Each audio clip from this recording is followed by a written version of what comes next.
Magandang gabi sa inyong lahat! Narito pa rin tayo sa Araneta Coliseum. Matapos umawit ang naunang singer na lalaki, ako naman ang pumalit sa kanya. Narito pa ang aking susunod na awitin na isa sa mga komposisyong ni The Blind Composer. Ito ay isang inspiration song na may pamagat na pag-ibig sa kapwa ang itinuturo. Mapakaganda ng mensahe ng awitin na ito tungkol sa pagpapakumbaba ng ating mahal na Panginoong Hesus. Kung alam niyo ang awiting ito ay pwede pong sabayan ninyo ako. Pag-ibig sa kapwa ang itinuturo!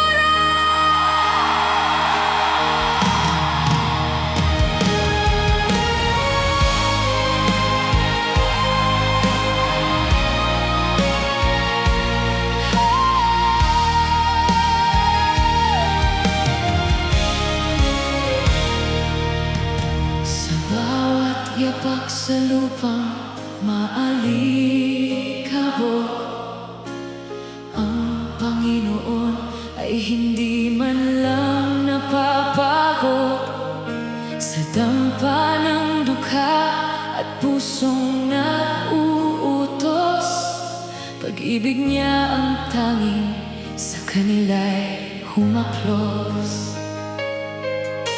Hindi siya nagtanong ng yaman o dangal, tinanggap ang makasalanan ng buong mahal.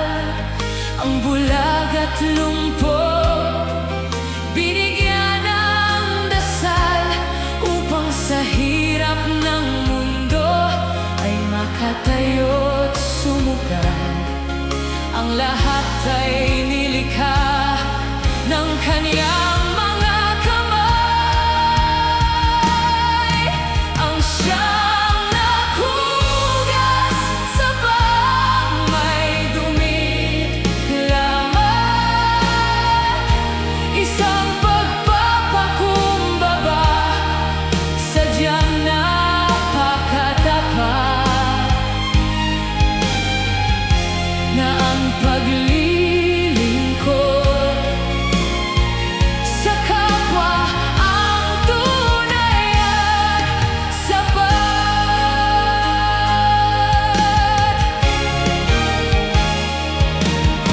Sa bawat tinapay na kanyang hinati, busog ang nagugutom, pawi ang bighati. Pagkat sa mata niya, lahat ay kawili-wili. Walang itinatangi, walang pinipili. Sabay-sabay tayo! Ang siyang naghugas sa bang may dumi lamang, isang pagpapakumbaba, sadyang napakatapat na ang paglilingkod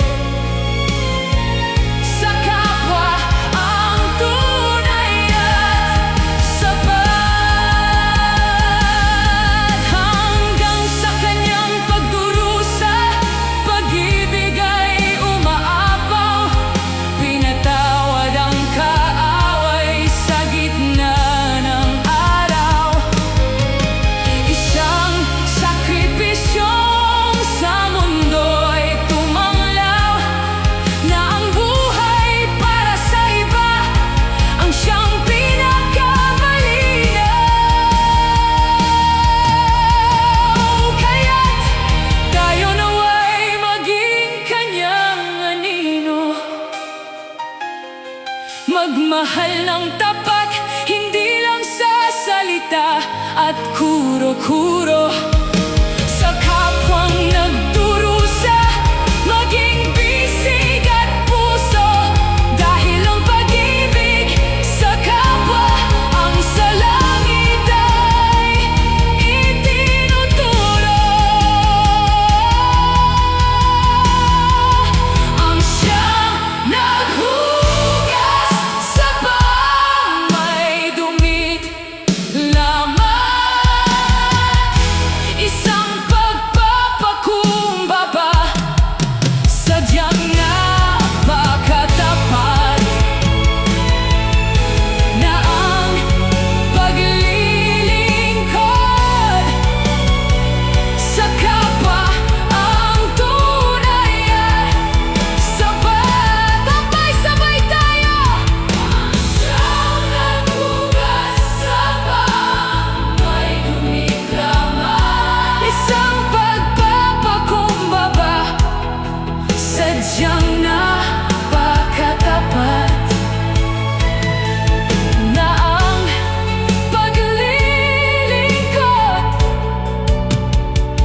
Coliseum.